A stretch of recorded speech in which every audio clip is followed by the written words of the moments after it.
कहते हैं नाज़रीन, अब पाकिस्तान और चीन ने हमेशा एक दूसरे का साथ दिया है। वज़ीर-ए-आज़म इमरान खान ने भी कहा है कि पाकिस्तान का मुस्तकबिल चीन के साथ है। CPEC के बाद इस ताल्लुक़ में मज़ीद जो है वो गहराई पैदा हुई है और मुख्तलिफ शोबों में दोनों ममालिक एक दूसरे के साथ ताउन जारी रखे हुए हैं, जबकि अब दोनों ममालिक में IT और डिजिटल स्पेस में स्ट्रेटजिक पार्टनरशिप कायम करने का फ़ैसला किया गया है। इस हवाले से ज़राए का ये दावा है कि वज़ारत इंफॉर्मेशन टेक्नोलॉजी ने वज़ारत ख़ारजा से NOC हासिल करने के बाद चीन के साथ मुआहदे का एक ड्राफ्ट तैयार किया है और वफाकी काबीना से सर्कुलेशन के ज़रिए मंजूरी हासिल करने की कोशिश की गई, लेकिन वफाकी वज़ीर मवासलात मुराद सईद और वफाकी वज़ीर मनसूबा बंदी और तरक्की असद उमर ने इस तरीक़ाकार के ज़रिए समरी मंजूर करने की मुखालफत की है और ये मुतालबा किया है कि इस अहम तरीन मामले को वफाकी काबीना के सामने पेश किया जाए। अब वज़ीर आज़म की हिदायत पर इसकी जो समरी है ये कल कैबिनेट के इजलास में पेश की जाएगी।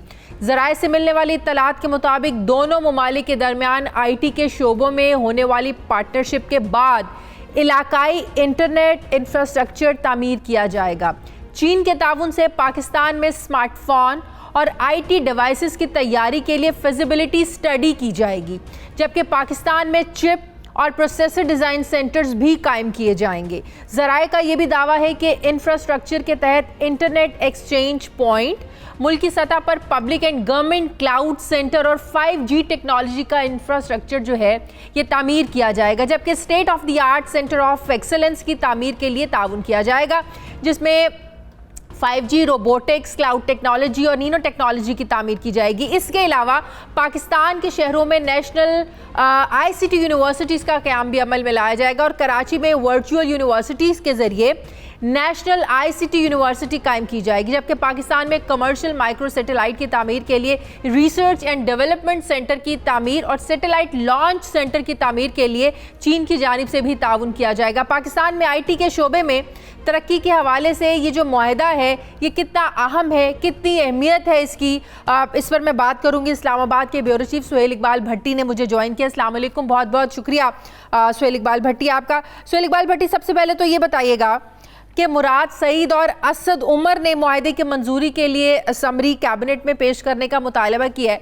बेसिकली इन दोनों शख्सियात की रिजर्वेशंस क्या थी, इन दोनों वुज़रा की क्या रिजर्वेशंस थे इनकी? वालेकुम अस्सलाम शाज़िया। मामला ये है कि ये एक बहुत अहम मुआहदा है और इसकी बहुत डिटेल मुख्तलिफ शोबों के साथ जुड़ी हुई है और वफाकी काबीना के से जो फ़ैसला साजी के दो तरीक़ेकार हैं। एक आप वफाकी काबीना का इजलास बाज़ाब्ता मुनक्किद होता है, दूसरे कुछ मामलात जो अर्जेंट उनकी नेचर हो उनको सर्कुलेशन के ज़रिए, जो कि रूल्स ऑफ बिज़नेस में प्रोविजन है, आप मंजूर करवाते हैं। ये जो चीन के साथ मुआहदा होने जा रहा है, जिसकी वजारत ख़ारजा से NOC हासिल किया जा चुका, वजारत कानून इस मुआहदे की नोक पलक संवार चुकी, इस मुआहदे को सर्कुलेशन के ज़रिए से मंजूरी हासिल करके चीन के साथ दस्तखत करने की कोशिश की गई, जिसे वफाकी वज़ीर मवासलात मुराद सईद साहब ने और वफाकी वज़ीर मनसूबा बंदी और तरक्की असद उमर साहब ने, उन्होंने इसको मुखालफत की। तहरीरी तौर पर लिखा उन्होंने कि नहीं, हमें इसको काबीना के अंदर लाएं, डिबेट होगी, हम इसको मज़ीद मौसर बनाएंगे और फिर हम इसे मंजूर करना चाहिए। 28 वज़रा को ये समरी भिजवाई गई, जिसमें से 17 ने इसके ऊपर मुकर्रर वक्त के अंदर जवाब भी नहीं दिया। तो अल्टीमेटली अब ये मामला कल आएगा वफाकी काबीना के सामने। लेकिन इंपॉर्टेंट ये है कि CPEC के तहत जहां पाकिस्तान को बहुत से फ़वाइद मिले हैं, तकरीबन $70 अरब के लगभग ये मनसूबा जारी है, जिसके अंदर infrastructure, motorways, power plants, economic zones, मुख्तलिफ शोबों के अंदर ताउन का सिलसिला जारी है।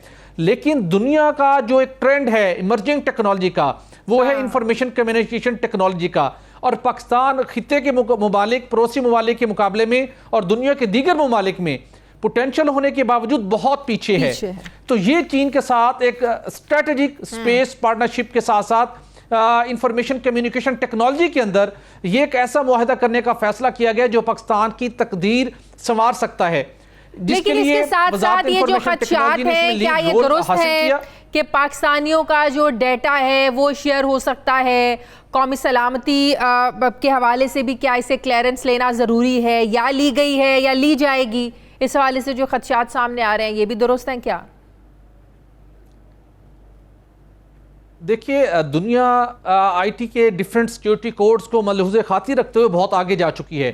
और चीन के साथ जितना अरेंजमेंट होने जा रहा है, बिलखुसूस स्पेस के हवाले से बात करें कि पाकिस्तान में कभी किसने सोचा था कि यहाँ पे सैटेलाइट लॉन्च सेंटर तमीर हो सकता है, किसी ने नहीं सोचा था। अब हम उसको सोच के इंप्लीमेंट करने जा रहे हैं। कमर्शियल माइक्रो सैटेलाइट पाकिस्तान के अंदर, उसके ऊपर रिसर्च होगी, हम खुद उसको तामीर करेंगे। अब ये होने जा रहा है। इसी तरह और मुख्तलिफ शोबों के अंदर, जिस तरह प्रोसेसर्स हैं, चिप है, उसके साथ स्मार्टफोन है, IT डिवाइसेस है, पाकिस्तान में ये तैयार नहीं की जाती। कुछ रोज़ कब यहाँ इस्लामाबाद के अंदर एक IT की इंटरनेशनल कंपनी की लॉन्चिंग की तकरीब हुई, जहाँ के वफाकी वजीर साइंस और टेक्नोलॉजी फवाद चौधरी साहब मौजूद थे, federal secretary IT Shoaib Siddiqui साहब मौजूद थे, जहाँ पर टेक्सटाइल कंपनी के CEO ने यह दावा किया कि पाकिस्तान के अंदर IT के शोबे के अंदर इस हद तक एक पोटेंशियल मौजूद है कि पाकिस्तान $5 अरब सालाना से लेके $50 अरब सालाना मालियत की IT एक्सपोर्ट कर सकता है। हम बहुत इसका पीछे मतलब हैं, है मुआशी तौर पर भी ये काफी इस्तेहकाम का बाइस बनेगा ये प्रोजेक्ट, और रोजगारी के जो मौके हैं वो भी बढ़ेंगे जाहिर है इससे। जी डेफिनेटली, बहुत ज्यादा। देखिए जितने शोबों के अंदर और काम हो रहे हैं दुनिया के अंदर, इस वक्त सबसे अट्रैक्टिव शोबा IT का है। और आप देखिए कराची आने वाले दिनों के अंदर जो मुआहिदा नाइट एडिशन है, जिसकी कॉपी हासिल की, इसके अंदर पूरा प्लान बताया गया, जिसके अंदर हम बात करें तो कराची आने वाले दिनों में IT और ICT के हवाले से बिलखुसूस हब बनने जा रहे हैं। वहां बड़े सेंटर बनेंगे, एक्सीलेंस सेंटर बनेंगे। चाइना का भी वहां फोकस होगा, क्योंकि बहुत सी कंपनियां वहां काम कर रही हैं। यूनिवर्सिटी का क्या अमल में लाया जाएगा, नौजवानों को फैसिलिटेशन मिलेगी, ना सिर्फ हार्डवेयर की तैयारी होगी बल्कि IT एक्सपोर्ट्स के हवाले से बहुत से सेंटर तमीर किए जाएंगे, और स्पेशली पाकिस्तानी कंपनियों को चीनी कंपनियों के साथ कनेक्ट किया जाएगा। चीनी हुकूमत सब्सिडी फराहम करेगी पाकिस्तानी कंपनियों को फैसिलिटेट करने के लिए। तो ओवरऑल इस अगर मुआहिदे को हम स्टडी करें, जिसका तो मुस्तकबिल के लिए बहुत अच्छा प्रोजेक्ट है। ये समझा जाए कि जब तक नवाज शरीफ वापस नहीं आएंगे, APC कामयाब नहीं होगी, हुकूमत मुखालिफ कोई तहरीक नहीं चल सकती है। इस हवाले से JUIFA की क्या तहफ़्फ़ुज़ात हैं, जबकि वो जानते हैं कि नवाज शरीफ बीमार और बाहर इलाज करवा रहे हैं। मुझे ज्वाइन किया है JUIFA के रहनुमा हाफिज़ हुसैन अहमद साहब ने। अस्सलाम वालेकुम, बहुत शुक्रिया हाफिज़ साहब आपका। हाफिज़ साहब, आपने गुज़श्ता रोज़ कहा कि हुकूमत के खिलाफ कोई फैसला कुन तहरीक चलानी है और जो APC होने जा रही है, इससे पहले नवाज शरीफ को वतन वापस आना चाहिए।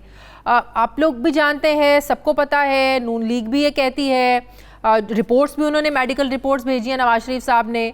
वो तो बीमार हैं, तो कैसे वो APC से पहले आ सकते हैं? कैसे कोई वो जो हुकूमत मुखालिफ तहरीक आप लोगों ने चलानी है उसका हिस्सा बन सकते हैं? उनकी तो टेलीफोन पर मौलाना से भी बात हुई थी, क्या उस वक्त भी मौलाना साहब ने कहा था कि आप वापस आएं? बिस्मिल्लाहिर्रहमानिर्रहीम। देखिए शाजिया, ये जो मैंने गुजारिश की थी या इस वक्त एतजाज़ साहब बात कर रहे हैं कि अपोजिशन के दीगर हलकों में जो इस वक्त ऐसी फिज़ा कायम है, ये एक दिन में नहीं बनी है।